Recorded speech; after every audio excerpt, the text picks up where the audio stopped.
Loan apps and credit cards. ఇప్పుడున్న యువతలో 190 మంది దగ్గర క్రెడిట్ కార్డ్స్ అనేవి ఉంటున్నాయి. ఆ క్రెడిట్ కార్డ్స్ ఇచ్చే లోన్ వల్ల ఎంత ఉపయోగం ఉందో, ఆ లోన్ కట్టకపోవడం వల్ల వాళ్ళు చేసే హెరాస్మెంట్స్ కూడా ఇన్ని కాదు.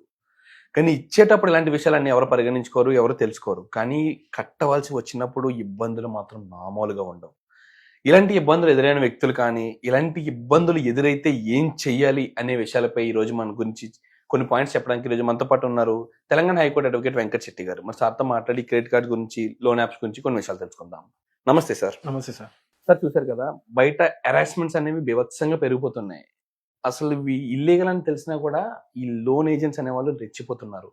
అసలు ఈ క్రెడిట్ కార్డ్ తీసుకున్నా, లేకపోతే లోన్ యాప్స్లో లోన్ తీసుకున్నా, ఒకవేళ కట్టలేని పరిస్థితి వస్తే ఆ లోన్ తీసుకున్న వ్యక్తి ఏం చేయాలంటారు? అండ్ అంతేకాకుండా ఈ లోన్ ఏజెంట్స్ వాళ్ళు అరెస్ట్ చేసే హక్కు వాళ్ళకి ఉన్నదా? ఫస్ట్ ఆఫ్ ఆల్ ఏంటి అంటే వీళ్ళు లోన్ ఇచ్చేటప్పుడు ఆ పర్సన్ శాలరీ కూడా చూడాలి.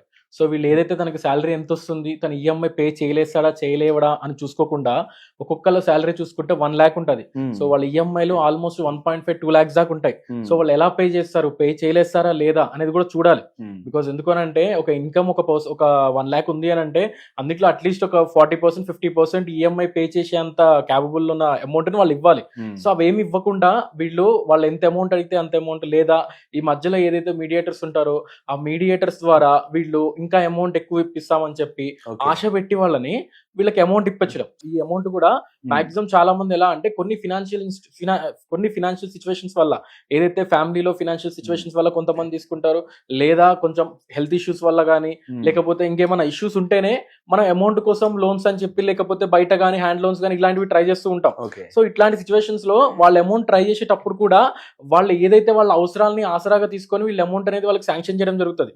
సో ఇక్కడ ఏంది అని అంటే మనం ఎవరికి కూడా పైసలు ఎగ్గొట్టమని చెప్పి ఎంకరేజ్ చేయట్లేదు. ఇక్కడ ఏంది అని అంటే నువ్వు అమౌంట్ వాళ్ళకి శాంక్షన్ చేసేటప్పుడు ఆ పర్సన్ పే చేయలేస్తాడా లేదా, ఆ పర్సన్ పే చేసే క్యాపబిలిటీ దానికి ఉందా లేదా, ఇవన్నీ చూడాలి. ఇవన్నీ చూడకుండా వాళ్ళకి టాప్అప్లు ఇచ్చుకుంటూ పోతూ ఉంటారు. సో వాళ్ళ శాలరీలు నేను చెప్పినట్లుగానే ఒక అమౌంట్ అనేది శాలరీలు ఉన్నాయంటే వాళ్ళకి ఇన్కమింగ్ కంటే అవుట్ గోయింగ్ అనేది ఎక్కువ ఉంటుంది. సో ఈ సిచ్యువేషన్స్ వల్ల వాళ్ళు ఆటోమేటిక్ గా ఫినాన్షియల్ క్రైసిస్ లోకి వెళ్ళిపోతారు. సో ఎప్పుడైతే ఒక సిచ్యువేషన్ ఇంకా బ్యాడ్ అయిన సిచ్యువేషన్స్ లో వాళ్ళు ఎప్పుడైతే ఈఎంఐ పే చేయడం లేట్ అవుతుందో, ఒక 1 month ఈఎంఐ అనేది పే చేయడం లేట్ అవుతుందో, ఆ నెక్స్ట్ డే నుంచి వాళ్ళకి టార్చర్ అనేది స్టార్ట్ అయిపోతుంది. సో ఇందులో కూడా ఏదైతే ఈ రికవరీ ఏజెంట్స్ కానీ, లేకపోతే బ్యాంక్ ఏజెంట్స్ కానీ వీళ్ళు ఎవరైతే ఉంటారో వీళ్ళలో కూడా బకెట్ సిస్టమ్ ఉంటుంది అనమాట. ఒక 5 bucket సిస్టమ్ ఉంటుంది. ఫస్ట్ బకెట్ లో ఒక రకమైన టార్చర్ అండ్ సెకండ్ బకెట్ లో ఒక రకమైన టార్చర్ అని చెప్పి, సో అది ఏదైతే పెరుగుతా ఉంటే వాళ్ళకి ఆ టార్చర్ ఇంకా ఎక్కువైతా ఉంటది.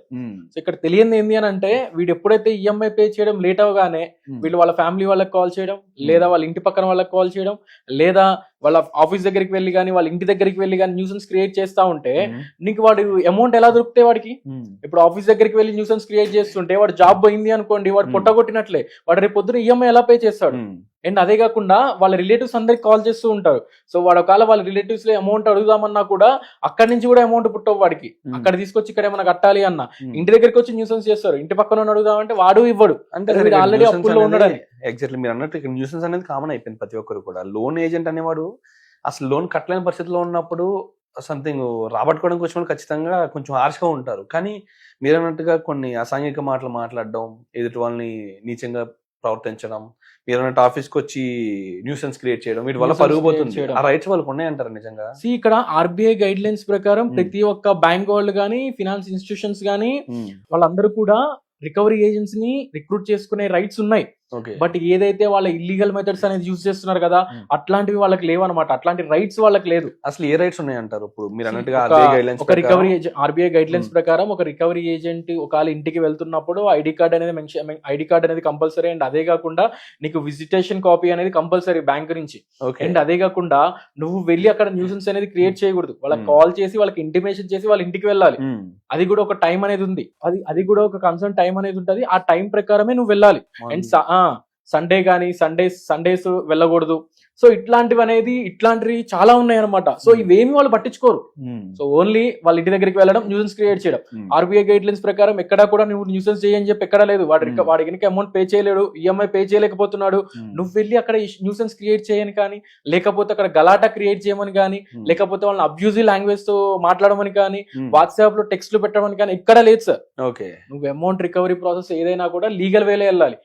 నువ్వు రికవరీ ఏజెంట్ వెళ్ళి ఒక రిక్వెస్టింగ్ అడిగి దాని తర్వాత ఒక లీగల్ గా ఒక అడ్వకేట్ తో ఒక లీగల్ నోటీస్ అనేది ఎవరైతే లోన్ తీసుకున్నారో ఆ పర్సన్ కి బ్యాంక్ త్రూ గానీ ఫినాన్స్ ఇన్స్టిట్యూషన్ త్రూ గానీ ఒక లీగల్ నోటీస్ పంపించిన తర్వాత నువ్వు కోర్టు త్రూ రికవరీ సూట్ వేసుకోవాలి.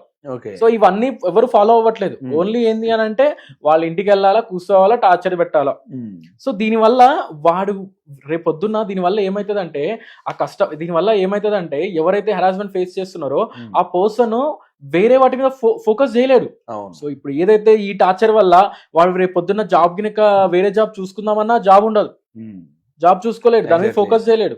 సో లేదు ఒక వేరే బిజినెస్ చేద్దామన్నా అది ఫోకస్ చేయలేడు, అమౌంట్ ఎక్కడి నుంచి తీసుకొద్దామన్నా అది ఫోకస్ చేయలేడు. ఏం చేయాలంటారు ఇప్పుడు ఈ టైంలో? సొల్యూషన్ ఏంటంటారు? సో ఇక్కడ సో ఇక్కడ చాలా సొల్యూషన్స్ ఉన్నాయి. బికాస్ ఈ సొల్యూషన్స్ అంటూ ఎవరికి తెలియకపోవడం వల్ల చాలా మంది సూసైడ్ చేసుకోవడం జరుగుతుంది. సో మనం ఇవాళ రేపు చూసుకుంటే బెట్టింగ్ యాప్స్ లో చాలా మంది సూసైడ్ చేసుకుంటారు. ఈ బెట్టింగ్ యాప్స్ లో నుంచి వాళ్ళకి అమౌంట్ ఎలా వస్తున్నాయి? ఈ బెట్టింగ్ యాప్స్ లో అమౌంట్ ఇన్వెస్ట్ చేయడానికి ఎలా వస్తున్నాయి? చాలా మంది యాప్ లోన్స్ అని చెప్పి ఇట్లా లోన్స్ తీసుకొని కార్డ్స్ త్రూ పే చేసిన వాళ్ళే ఉన్నారు చాలా మంది. ఇవాళ రేపు చూసుకుంటే ఒక 20 years 25 years వాళ్ళు జాబ్ కూడా ఉండదు, వాళ్ళు సూసైడ్ చేసుకున్నారు. బెట్టింగ్ యాప్స్ లో అమౌంట్ లాస్ అయిపోయి వాళ్ళకి ఎక్కడి నుంచి వస్తాయి అమౌంట్? ఏదైతే ఈ లోన్ యాప్స్ త్రూ కానీ లేకపోతే ఇట్లా ఏదైతే క్రెడిట్ కార్డ్స్ కానీ. సో లోన్ యాప్స్ లో కూడా మనం ఏదైతే అమౌంట్ తీసుకుంటున్నప్పుడు ఎల్లో అని ఉంటది అనమాట. ఏదైతే టర్మ్స్ అండ్ కండిషన్స్ తర్వాత కాంటాక్ట్స్ ఎల్లో అని చెప్పి గ్యాలరీ ఫోటో, ఈ స్టోరేజ్ ఫోన్ లో ఉన్న స్టోరేజ్ మొత్తం వాళ్ళ దాంట్లో డేటా స్టోరేజ్ అయిపోతుంది. ఎప్పుడైతే పే చేయవో అప్పటి నుంచి వాళ్ళు నీ కాంటాక్ట్ లిస్ట్ లో అందరికి కాల్ చేయడం, అండ్ అదే కాకుండా నీ ఫొటోస్ ని మార్పింగ్ చేసి బయట పోస్ట్ చేయడం కానీ లేదా వాడికే వాట్సాప్ చేయడం. సో ఇట్లాంటివన్నీ క్రియేట్ చేసి అంటారు. వన్ థింగ్, ఇప్పుడు మనం ఏదైనా బ్యాంక్ లోన్ తీసుకుంటే దానికి నామినీ అనేది ఉంటారు. ఇప్పుడు మనం ఒక సాక్షి సంతకం అనేది ఆ బ్యాంక్ లోనే అకౌంట్ హోల్డర్ ద్వారా ఒక సాక్షి సంతకం పెట్టించి లోన్ అనేది ఇప్పిస్తూ ఉంటారు. మనం అవైలబుల్ లేనప్పుడు ఆ వ్యక్తికి కాల్ చేయడం అనేది కామన్ థింగ్. కానీ ఇక్కడ లోన్ యాప్స్ వాళ్ళు మన కాంటాక్ట్ లిస్ట్ లో ఉన్న ప్రతి ఒక్కరికి కాల్ చేసి ప్రతి ఒక్కరికి మేము లోన్ తీసుకున్నాం కట్టలేదని చెప్పేసి చేస్తుంటారు. లోన్ యాప్స్ వాళ్ళు డైరెక్ట్ గా వాళ్ళకి కాల్ చేసేసి పలానా పర్సన్ మీ నెంబర్ రిఫరెన్స్ ఇచ్చేసి లోన్ తీసేసుకున్నాడు, నువ్వు పే చేయాలని చెప్పి చాలా సిచ్యువేషన్స్ లో రూడ్ గా మాట్లాడే కేసెస్ ఉన్నాయి చాలా వరకు. అండ్ అదే కాకుండా వీటి వల్ల వాడు అమౌంట్ ట్రై చేయాలన్నా దొరకదు.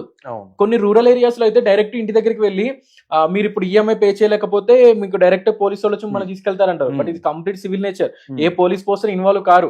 బట్ దీని మీద ప్రాపర్ నాలెడ్జ్ లేకపోవడం వల్ల చాలా మంది ఈ భయంతో ఏదైతే వాళ్ళు హెరాస్మెంట్ చేసే టార్చర్ తో వాళ్ళ ఆ భయంతో సూసైడ్ చేసుకునే కేసెస్ కూడా చాలా ఉన్నాయి. అండ్ అదే కాకుండా కొంతమంది పిచ్చోళ్ళై రోడ్ల మీద తిరుగుతున్నారు, ఏం చేయాలో అర్థం కాక ఎవరికి కనపడకుండా ఫోన్లు స్విచ్ ఆఫ్ చేసుకొని సో భయపడుతూ తిరిగిన వాళ్ళ సిచ్యువేషన్స్ కూడా చాలా ఉన్నాయి. సో వీటన్నిటికీ ఫుల్ స్టాప్ ఏంది అని అంటే మనం అవసరమైతే నియరెస్ట్ పోలీస్ స్టేషన్ కి వెళ్ళి డైరెక్ట్ గా కంప్లైంట్ ఇవ్వచ్చు. ఫలానా రికవరీ ఏజెంట్స్ నా దగ్గరికి వస్తున్నారు, నేను ఈఎంఐ పే చేయలేకపోతున్నాను, నన్ను వచ్చి టార్చర్ పెడుతున్నారు అని చెప్పి కంప్లైంట్ ఇచ్చుకోవచ్చు. సో అండ్ అదే కాకుండా యాప్ లోన్ వాళ్ళు కూడా చాలా ఫొటోస్ అనేది మార్పింగ్ చేయడం కానీ లేదు పలానా వాళ్ళకి కాల్ చేయడం కానీ మన రిఫరెన్స్ నెంబర్లకు కానీ లేదా మన కాంటాక్ట్ లిస్ట్ లో అందరికి కాల్ చేసి వల్గర్ మెసేజ్లు పెడుతున్నా గానీ ఆ సిచ్యువేషన్స్ లో కూడా మన అవసరం అయితే ఆ పర్సన్ తో డైరెక్ట్ 1930కి సైబర్ క్రైమ్స్ లో కంప్లైంట్ పెట్టినా కూడా వాళ్ళ మీద ప్రాపర్ పనిష్మెంట్ అనేది వాళ్ళ మీద ఇమీడియట్ యాక్షన్ తీసుకొని ప్రాపర్ పనిష్మెంట్ అనేది ఇవ్వడం జరుగుతుంది. బికాస్ రీసెంట్ గా సిపి గారు డైరెక్ట్ గా చెప్పారు, తెలంగాణ సిపి గారు, ఎవరైనా ఇట్లా రికవరీ ఏజెంట్స్ ఇలా టార్చర్ పెడుతున్నా, ఫొటోస్ మార్పింగ్ చేస్తున్నా లేదా థర్డ్ పార్టీ ఏజెంట్స్ లేదా వేరే టైప్స్ లో వాళ్ళని హెరాస్మెంట్ చేస్తుంటే, ఎవరైతే ఈ లోన్ ఇచ్చిన పర్సన్స్ ఎవరైనా హెరాస్మెంట్ చేస్తుంటే వాళ్ళ మీద ఇమీడియట్లీగా కంప్లైంట్ అనేది రేజ్ చేయండి, మీ నియరెస్ట్ పోలీస్ స్టేషన్ లో ఇమీడియట్ యాక్షన్ అనేది తీసుకుంటామని చెప్పి. సో ఇక్కడ ఏంది అని అంటే లేదు అని అంటే మనం అవసరం అయితే కోర్టు త్రూ ఒక ఇంజెక్షన్ సూట్ ఫైల్ చేసుకున్నా కూడా కోర్టు నుంచి ఒక టైం అనేది మనకు వస్తుంది. అంటే మన లోన్ కట్టడానికి కొంత కాల పరిమితి అనేది ఇస్తాను, కొంత కాల పరిమితి అనేది వస్తుంది. సో ఇక్కడ మనం ఎక్కడా కూడా పైసలు ఎగ్గొట్టమని ఎవరిని ఎంకరేజ్ చేయట్లేదు సార్. వాళ్ళకి ఏదైతే ఆ రిలీఫ్ అనేది కొంచెం ఇప్పించడానికి, బికాజ్ ఒక 1 month ఒక 1 year 2 years అనేది ఒక టైం అనేది వాళ్ళకి దొరికింది అని అంటే ఆ టైం పీరియడ్ తర్వాత వాళ్ళు అమౌంట్ పే చేస్తారు. ఇక్కడ ఎవరి ఇంటెన్షన్ కూడా ఎవరికి అమౌంట్ ఎగ్గొట్టాలని కాదు, వాళ్ళకి ఓన్లీ కేవలం ఏంది అని అంటే ఒక పీస్ఫుల్ టైం అనేది దొరికితే, ఒక గాలి పీల్చుకునే టైం దొరికితే వాళ్ళు మళ్ళీ అమౌంట్ అనేది సెట్ చేసుకుని వాళ్ళకి పే చేస్తూ ఉంటారు. ఎగ్జాక్ట్లీ, ఎర్న్ చేయడం లేకపోతే వేరే వాళ్ళ దగ్గర మళ్ళీ బారోయింగ్ తీసుకుని ఇవ్వడం, ఏదో ఒకటి చేసి వాళ్ళకి అమౌంట్ అనేది క్లియర్ చేయడం జరుగుతుంది. Absolutely sir, thank you sir, thank you very much.